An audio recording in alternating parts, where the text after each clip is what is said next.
Okay, good morning everyone. It's JannLee here. We're here for Crazyhouse Weekly 25. We're playing with a time limit of 3 minutes per player and 2 seconds increment per move. Good luck to all players. I hope you enjoy the stream.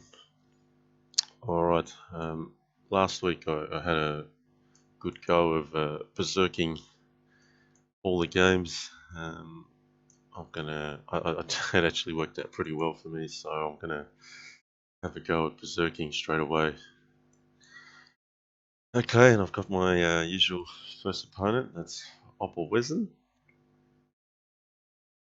Okay, and he's already thrown a new sort of opening line at me. Let's see, this is interesting already.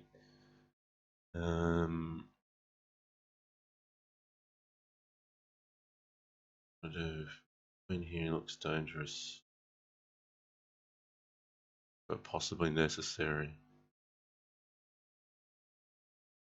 Okay, so I'm already in unfamiliar territory here. I'm looking at pawn at d7, king d8, queen takes e7, which forces king takes e7.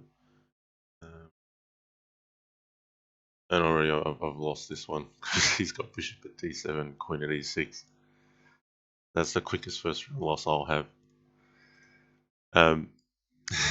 So I thought only pawn at d7 was possible there, but I figured I had to use queen e7 as a block. Probably should have used maybe bishop e7. Then I'd have to face the pressure on f7. Not off to a good start this morning, but this is what I like about Opal. He's always trying to come up with new ideas, and he's already stumped me within the first couple minutes.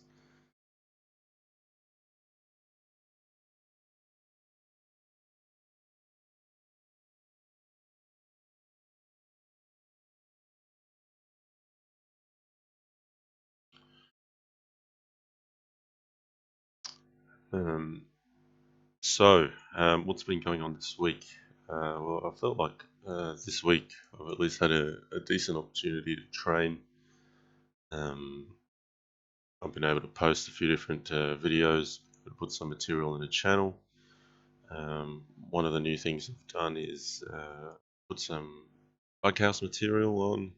There's been a demand for this. So if you haven't seen it yet, you might want to check that out on the channel. I've done an introductory a series with Atrophy, so we partnered up on chess.com, and we've had a go at well, basically you can hear our two-way communication, you can hear commentary from both of us, and that really explores a number of fundamental concepts within Bughouse. So yeah, please go check that out if you haven't seen it yet.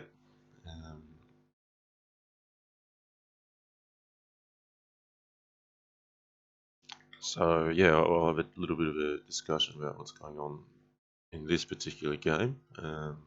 Got a very safe king for white, and making a few weaknesses for black side. So in this case, black has a lot of pieces in hand. Can't really get an attack rolling just yet. White's got some material here, so my idea here is just to push very hard on the black king as quickly as possible. Knight at g4 is not a concern just yet because I have a knight defending h2. So I've grabbed a bishop here. I'm going to grab some more material on this knight, and now there's pressure on e6. There's knight checks as well, so it's not easy for black from here. Okay.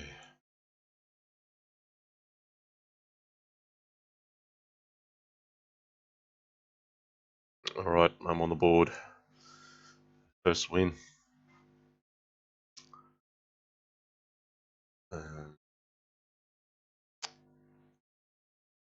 Okay, so a few comments. Ali Aaron Chelik said it's 10 p.m. I think where he is, not morning. says, "Good luck, JannLee." Hercules is saying, "I was so engrossed in Bughouse concepts I missed the start of this stream." Okay, Samuel Haupt 3. So I believe this could be another viewer of my channel.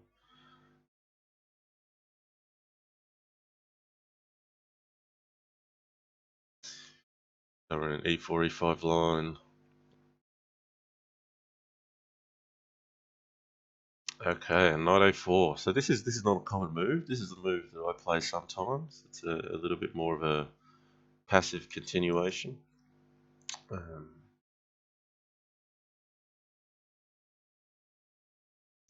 And basically, I mean, I normally employ this move to just create something different that's unfamiliar for my opponents, because not many people play knight A4. There's not much wrong with it. It's just a little bit passive.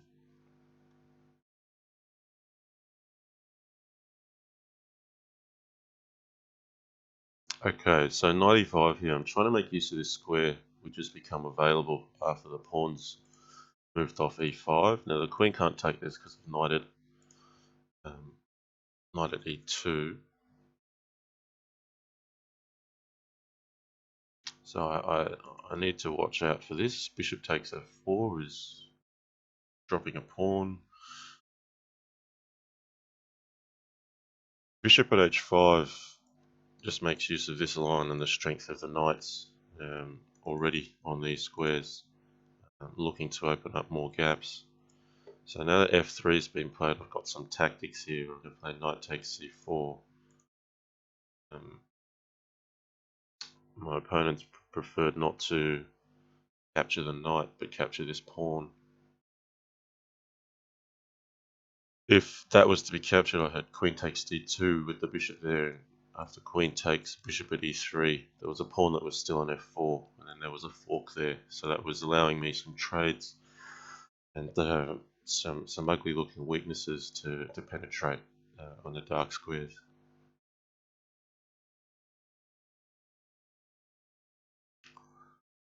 So now I have a big mass of minor pieces here, which is going to cause quite a headache. There's a discovered check threatening to win the queen. There's pressure on F3. So notice while I've got nothing in hand, I mean the pieces I have put on the board are in good positions. So now I've decided here not to play knight takes H3. So my opponent's played the bishop here. I'm actually just pretty much grabbing another pawn, trading off the queens, and just giving myself sufficient material to penetrate the dark squares.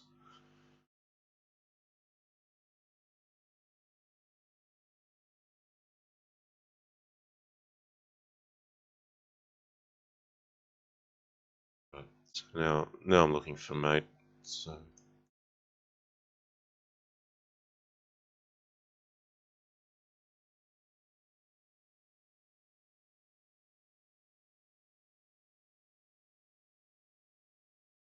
okay, and just like that, I've caught up to Upper Wesson, even though I've lost the first game to him.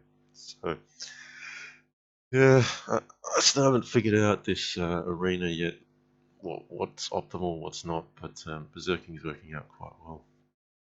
Okay, the channel's got some more comments, so do some work. Ivan, he says, "Jan, your Bughouse video was great." He said that strong team you played a lot have been beating me up a lot. Okay, Bonobo. Oh, good to see Bonobo here. So this is a very strong player from Fix. I expect I'll have my hands full with this opponent. Now, yes, berserking this opponent has nothing to do with the strength of this opponent. In fact, I'd prefer not to berserk this opponent, but I'm just sticking with the strategy of berserk, berserk, berserk to begin with. So we'll see how we go with this.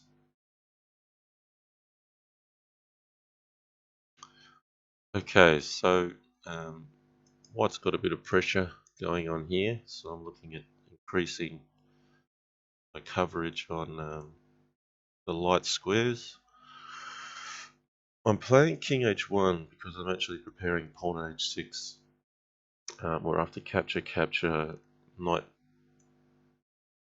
g4 is a possibility, and then if I, trade off the bishop, um, I end up allowing things like bishop at e3 check. So I'm getting that ready first. Okay, I'm going to make the trade now.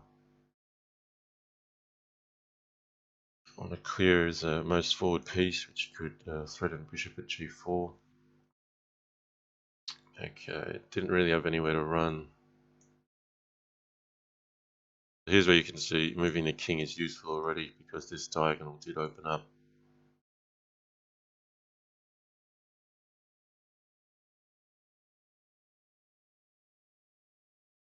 Alright, I've got to start moving. I do like my position, but tactics could open up here. Queen takes d4, rook takes d4, knight at f2 might be something he's thinking, but it doesn't work because after queen takes g4 there's knight at f6 check. He's preparing against that now.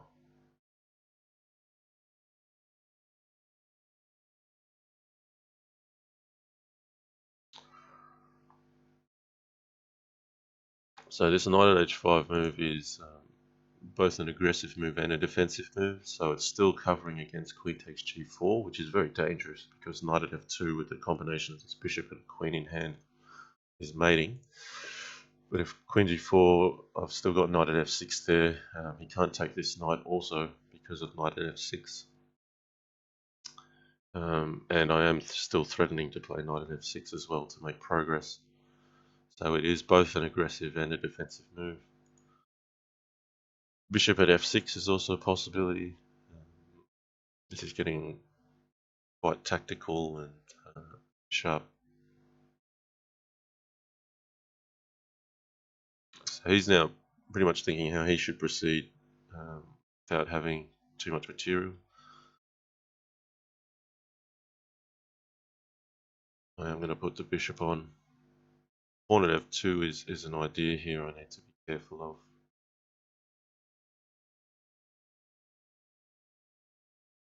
I'm taking the bishop on d4 to cover f2.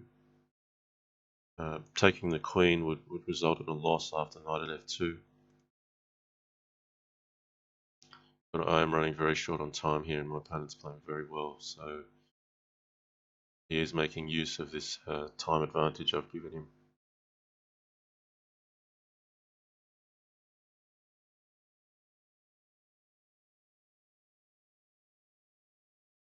My plan is bishop at f5 if he takes my rook. Now knight at g3 could be something dangerous. So we're going to try and mate here.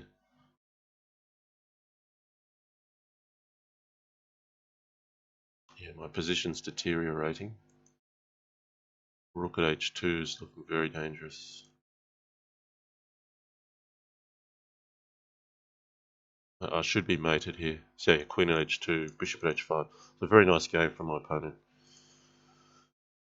In the end, I think he found some nice tactics where maybe after bishop takes f5, I'm not sure bishop at f6 is accurate. Maybe maybe another move was required. Maybe knight at f6. Maybe even knight h6. I'll need to have a think about that one afterwards. But he certainly put a stop to my opening streak in the event.